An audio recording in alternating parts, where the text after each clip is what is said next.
"Mr. Alexander, don't drink that." Her fiancé put something in the glass. Kesha Washington's scream cut through the elegant silence of the main hall like thunder on a clear day. 50 guests in tuxedos and designer gowns froze instantly. Alexander Sterling, a 42-year-old billionaire, stopped with a glass of Dom Perignon champagne inches from her lips. Victoria Blackwood, her perfect fiancée, turned pale as if she had seen a ghost. The 35-year-old cleaning lady stood at the entrance to the hall, still holding the cleaning bucket, shaking like a leaf, but her eyes fixed on the golden glass sparkling under the crystal chandeliers. "What did you say?" Alexander slowly lowered the glass, her deep voice echoing through the marble and mahogany room. Victoria reacted first, jumping out of her chair with studied elegance. "Darling, pay no attention to this person. Her has clearly lost her mind. Security." Her voice sounded firm, but Kesha noticed the almost imperceptible tremor in her perfectly manicured hands.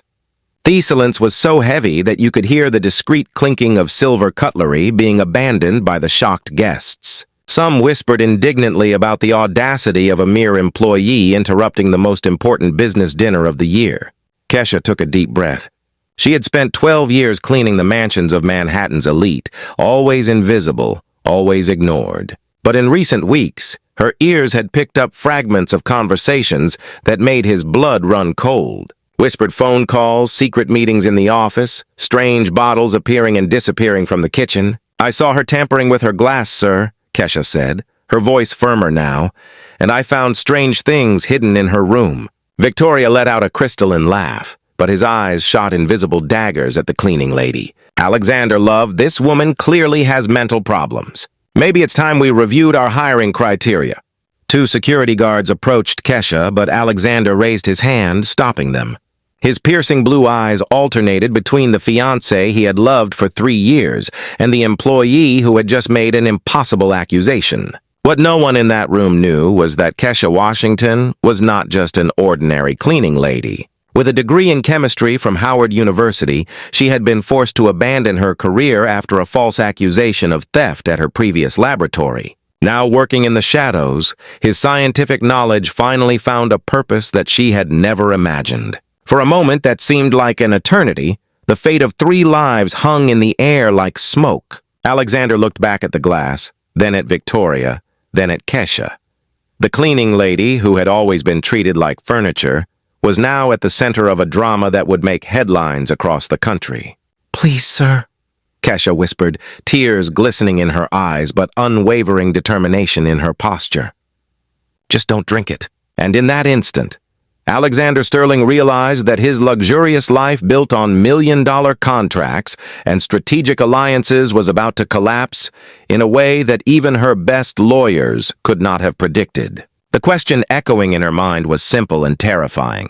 Could it be possible that the woman he loved was trying to kill him? What would happen in the next few minutes would determine not only who would live or die, but which version of the truth would prevail in that silent war between 2 women from completely opposite worlds. If you're wondering how a simple cleaning lady had the courage to take on New York's most powerful elite, subscribe to the channel because this story of justice is just beginning. The silence in the hall was deafening. 50 of New York's most powerful businessmen watched the scene as if they were watching a thriller, not knowing whether to laugh at the absurd situation or call his lawyers. Victoria Blackwood laughed again, this time louder, turning to the guests like an experienced actress controlling her audience. "Look at this ridiculous situation. A cleaning lady trying to ruin the most important moment of our lives with delusional fantasies." Alexander still held his glass, but his piercing eyes studied Kesha intensely. "What kind of strange things did you find?" His voice was calculated, revealing neither belief nor doubt. "Small bottles hidden in her bathroom cabinet," Kesha replied, ignoring the hostile looks around her. "Liquids that are neither perfume nor medicine. And she was on the phone yesterday talking about solving the Alexander problem once and for all." Victoria paused for a split second before regaining her composure. "How absurd. Alexander, dear, a woman is clearly making up stories to get attention. Perhaps she has undiagnosed mental health issues." The comment about mental problems hit Kesha like a stab in the back. 12 years earlier, when she worked at a prestigious pharmaceutical laboratory in Boston, His supervisors had used exactly the same words to disqualify her findings about irregularities in new drug trials. Maybe you're seeing things, Kesha. Maybe you need professional help. 2 weeks later, $500,000 worth of research materials had disappeared from the lab. Kesha was accused of theft, summarily fired, and blacklisted in the pharmaceutical industry. Her scientific career had ended before it had even truly begun. "I'm not crazy," Kesha said, her voice rising in intensity. "And I recognize chemical compounds when I see them. I've been cleaning rich people's houses for 12 years, and I've learned that you always underestimate those you consider inferior." The comment caused an indignant murmur among the guests. "How dare she insult us?" whispered one socialite to her table neighbor. Victoria took advantage of the guests' hostile reaction. "Do you see this woman clearly has deep resentment towards successful people? Alexander, honey, call security now before she does something really dangerous." "Kesha," he said, using his first name for the first time in 12 years of working together. "Are you absolutely sure about what you're saying?" The question carried immense weight.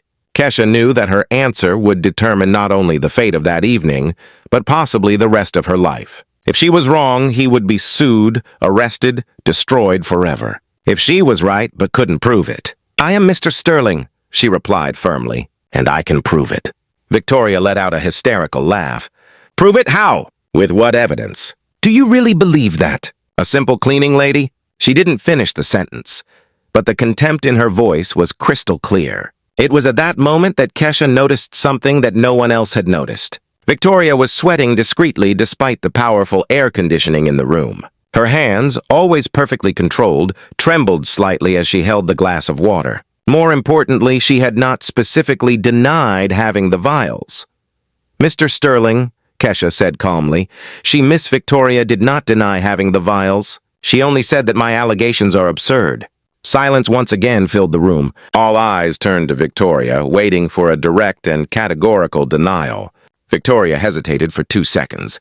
Just 2 seconds, but it was enough time for Alexander to notice. "Of course I deny it," she finally exclaimed. What a ridiculous question. But the hesitation had already been noticed by several people. Mr. Patterson, a real estate mogul and close friend of Alexander's, leaned over to whisper something in her ear. Kesha took a deep breath. For years, she had observed powerful people in their most vulnerable moments, cleaning their homes while they believed they were alone. She had learned to read body language, to identify lies, to sense when someone was hiding secrets. Most importantly, she had learned that the powerful always underestimated those they considered invisible. "May I suggest something, Mr. Sterling?" Kesha said, her voice now carrying a confidence that surprised everyone. "How about we ask someone to go up to Mrs. Victoria's room and check the bathroom cabinet, bottom drawer, right side, behind the imported hair products?" The specificity of the location made Alexander raise his eyebrows. Victoria, for her part, was visibly disturbed. That's invasion of privacy. I won't allow an employee to dictate the rules of my own home." "It's not his home yet," Alexander said coldly. "And if Kesha is lying, it will be easy to prove. If she is telling the truth, he left the sentence hanging, laden with menace." At that moment, Kesha Washington knew she had crossed a line of no return. But unlike 12 years ago, when she had been a naive young scientist, she was now prepared for the war that would follow. Because during all those years cleaning houses, watching, being treated like furniture, she had learned something Victoria Blackwood would never understand. Sometimes being underestimated is the greatest advantage anyone can have. And while Victoria wasted her energy trying to humiliate her publicly, Kesha kept her most powerful card hidden. A 23-minute recording that would turn that night into a nightmare that Victoria would never forget. The tension in the hall was palpable. Victoria tried to regain control of the situation, walking gracefully among the guests like a queen defending her territory. "Just look at the absurd situation we find ourselves in," she said, gesturing theatrically. A domestic worker trying to teach chemistry lessons to people who have built empires. The guests' nervous laughter echoed through the room. Mr. Patterson whispered to her, "How embarrassing for Alexander. How can he allow a maid to cause such a scandal? How can he allow a maid to cause such a scandal?" Alexander remained motionless, studying both women. Her business mind, trained to detect lies in million-dollar negotiations, picked up contradictory signals. Victoria was sweating more than usual. Kesha, on the other hand, remained disconcertingly calm for someone who had just made such a serious accusation. "Mr. Sterling," Kesha said calmly, "may I ask Mrs. Victoria a simple question?" "Absolutely not," Victoria exclaimed before Alexander could respond. "I will not submit to questioning by a maid." The vehement refusal caught the attention of several guests. Why would Victoria fear simple questions if she had nothing to hide? Kesha took a deep breath. During 12 years of cleaning mansions, she had learned that powerful people always made the same mistake. They completely underestimated those they considered inferior. "Very well. Then let me share what I have discovered over the past 15 days. 15 days? Alexander raised his eyebrows. "Yes, sir. That's when I started noticing strange patterns." Kesha walked slowly across the room, ignoring the hostile stares. "Phone calls always at the same time. Always when you were away, chemicals appearing and disappearing from the kitchen, and most notably, Mrs. Victoria asking very specific questions about his eating habits." Victoria let out a hysterical laugh. "Questions about eating habits? I'm his fiancée. It's natural for me to be interested in her health." "It's natural," Kesha agreed. "But it's not natural to ask specifically about intolerances to certain chemicals, exact meal times, and whether he has a habit of sharing food with other people." The silence that followed was deafening. Alexander felt a chill run down his spine. He vaguely remembered Victoria. She asking exactly those questions, always casually, always disguised as loving care. It was at that moment that something unexpected happened. Dr. Marcus Henderson, a renowned toxicologist and one of the guests present, slowly stood up. "Excuse me, but those are exactly the questions a poisoner would ask to calculate precise dosages." Victoria palled. "Dr. Henderson, you can't be serious." "Actually," he continued, adjusting his glasses, "I am very interested in the chemical knowledge demonstrated by—" He looked at Kesha. "What was his name again?" "Kesha Washington, doctor. And thank you for asking his name. Most people here never bother." Alexander watched the interaction with growing fascination. There was something about Kesha's demeanor that didn't fit with a simple cleaning lady. The way she used scientific terminology, how she maintained direct eye contact, how she remained calm under intense pressure. Dr. Henderson approached Kesha. "You mentioned recognizing chemical compounds. What kind of training do you have?" Victoria tried to interrupt. "Doctor, please, let's not give any more attention to this chemistry." Kesha replied simply. "Howard University, class of 2007. I worked in a pharmaceutical lab for 3 years before her hesitated, before certain circumstances forced me to change careers." The room erupted in surprised murmurs. A trained chemist working as a cleaning lady. The story didn't add up and everyone could tell.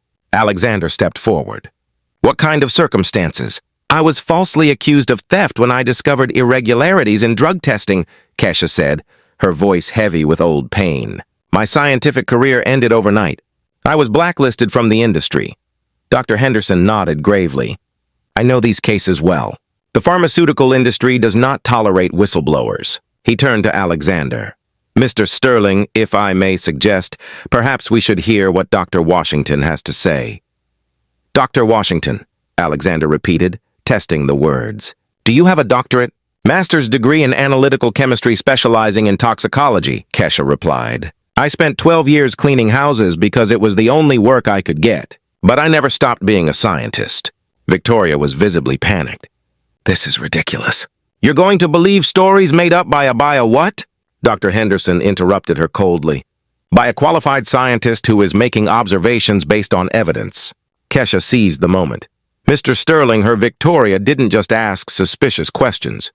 She also received mysterious deliveries. "Always when you were traveling, always delivered by men in unmarked cars." "That's a lie!" Victoria shouted.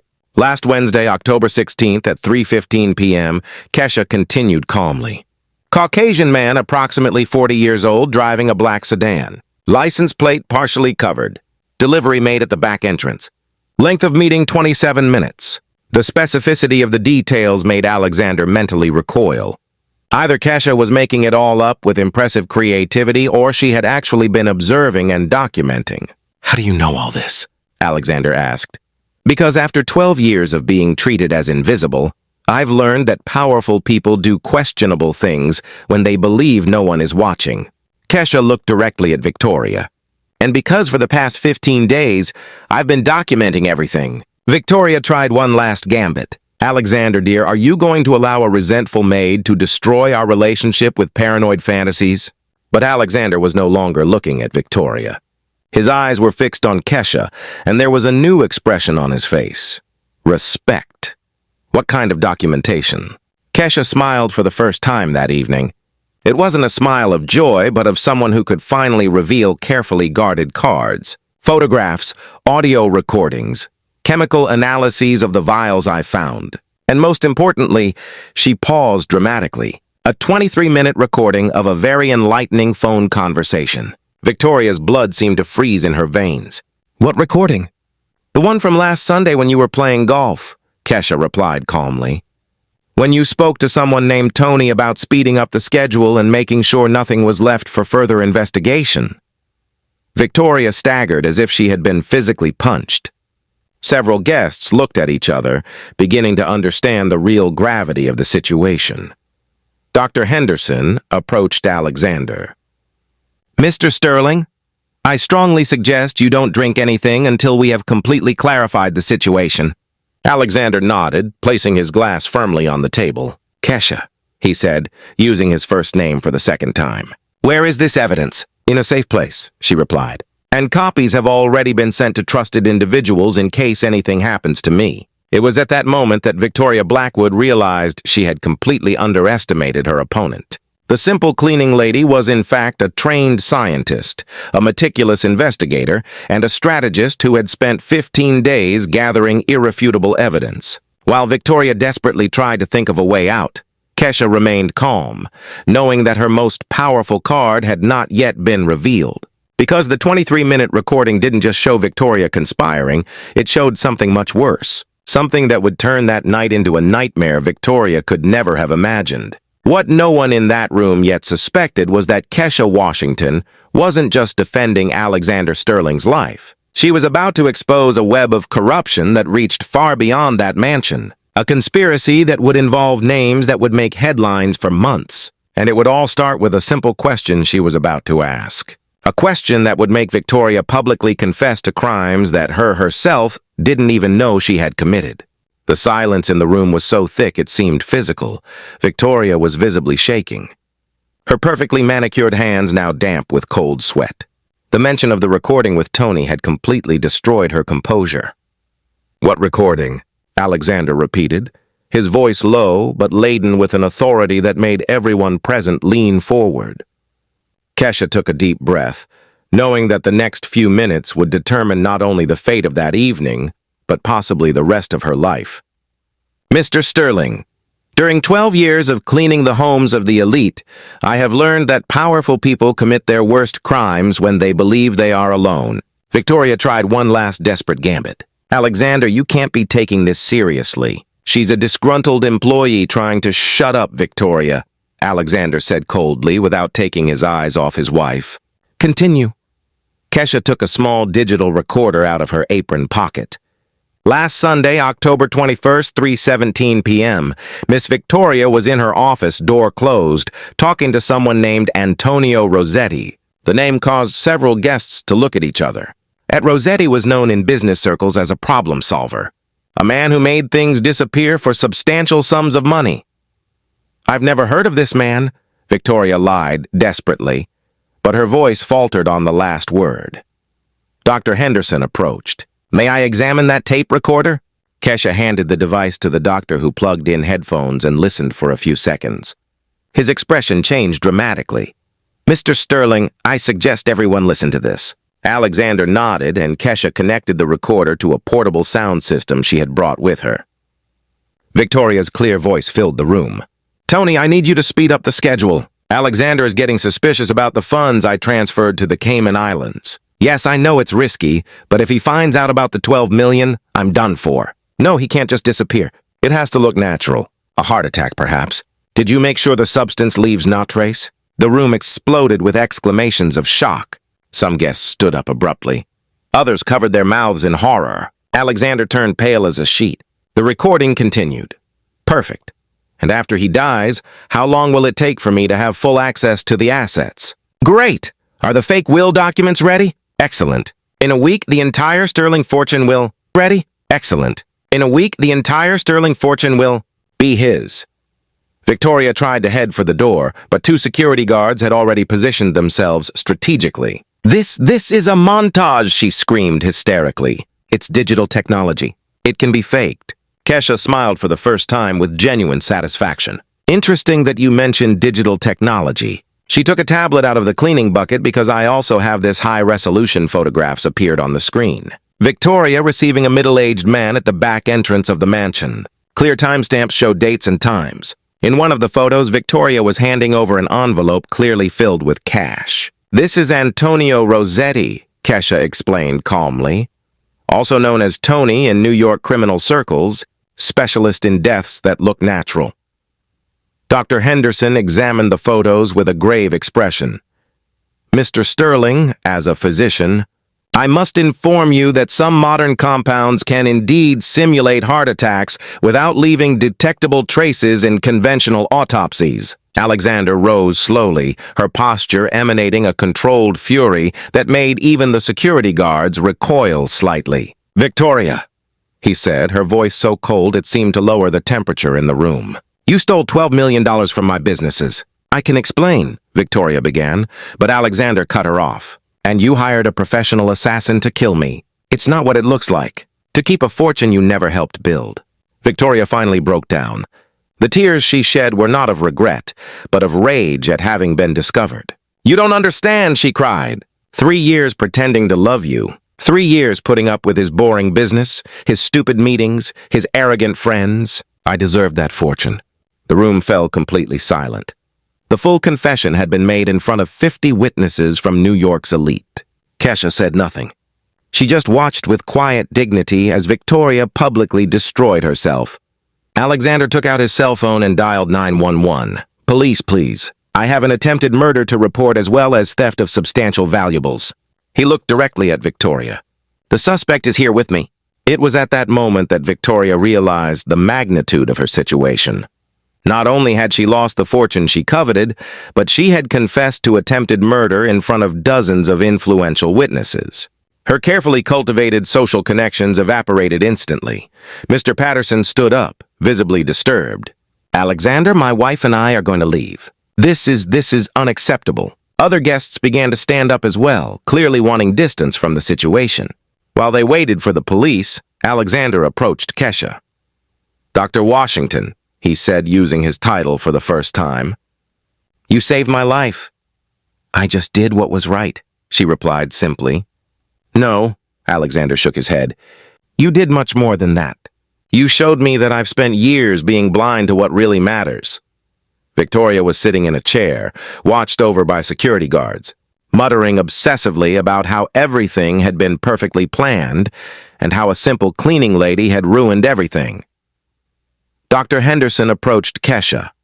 Dr. Washington, may I ask why you abandoned chemistry to work as a cleaning lady? I was falsely accused of theft at a pharmaceutical laboratory, she replied. I discovered irregularities in drug testing and was silenced in the cruelest way possible. Alexander listened intently. Which laboratory? Pharmac Industries in Boston. Alexander raised his eyebrows.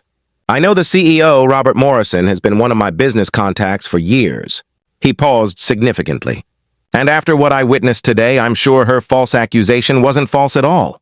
Police sirens began to echo in the distance. Victoria raised her head, finally understanding that her new reality would be very different from designer dresses and elegant dinners. How? She murmured, looking at Kesha with a mixture of hatred and disbelief. How could a simple scientist? Kesha corrected her calmly. A simple scientist whom you completely underestimated. When the police arrived, they found Victoria Blackwood until a few hours earlier, one of Manhattan's most admired socialites being arrested for attempted murder and theft of $12 million, while her intended victim watched with a calmness that contrasted sharply with the hysteria of the woman who had almost killed him.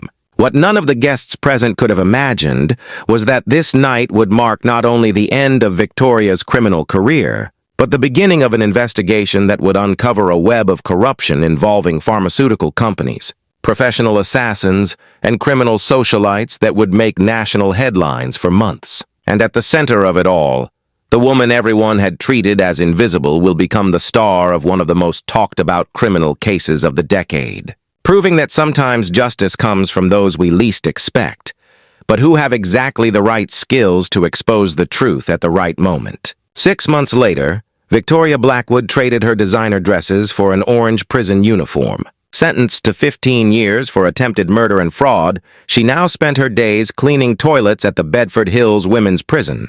The irony did not go unnoticed by anyone. The woman who had despised cleaning ladies was now one herself. Inmate Blackwood shouted the guard. Her visit has been canceled. No one else came to see her. Her former socialite friends treated her as if she had never existed. Meanwhile, Kesha Washington was being interviewed by CNN in her new office as Director of Scientific Investigations at Sterling Enterprises. Alexander had created the position specifically for her, recognizing that her analytical skills were exactly what his company needed. "Dr. Washington," the reporter asked, "how does it feel to be the first black woman in an executive position at Sterling Enterprises?" "I feel like I'm finally where I should have always been," Kesha replied calmly. 12 years of cleaning houses taught me more about human character than any laboratory ever could.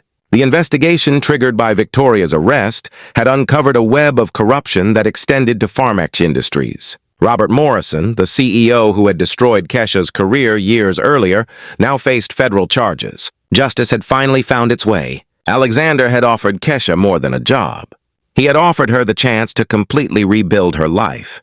In addition to an executive salary, he ensured that all cases similar to her would be investigated by the company, creating a $15 million fund for scientists who had been unfairly persecuted. "You saved me," Alexander said during the press conference, announcing Kesha's new position. But more than that, had taught me that true leadership means listening to voices that others prefer to ignore. Victoria watched the interview on television from prison, observing the woman she had despised now being hailed nationally as a symbol of integrity and perseverance. Her hands trembled when Kesha was asked about forgiveness. "I hold no grudges," Kesha replied with the same calmness she had shown on that fateful night. "People like Victoria destroy themselves. My role was simply to ensure that the truth came to light." At the end of the interview, Kesha looked directly into the camera. To anyone watching who has ever been underestimated, humiliated, or dismissed because of her background, remember knowledge is power, and power used with integrity always wins out over arrogance based on privilege. 2 years later, Kesha married Alexander in a simple ceremony, not out of gratitude or convenience, but because they discovered they shared fundamental values about justice and human dignity. Victoria, who'd planned to marry him for money, watched the headlines from prison, knowing she had lost not only a fortune, but the chance to know a truly worthy man. The lesson echoed through every headline, every interview, every life transformed by Kesha's example. The person you despise today may be the very one who determines his fate tomorrow. Victoria had learned the hard way that underestimating someone based on prejudice is not only morally wrong, it is strategically suicidal. While Victoria counted the days in her cell, Kesha was building a legacy that would prove that true victory comes not from destroying enemies, but from building something greater than they could ever imagine. Have you ever underestimated someone who later proved to be stronger than you thought? Leave her experience in the comments and subscribe to the channel for more stories that prove that justice, even when delayed, always finds its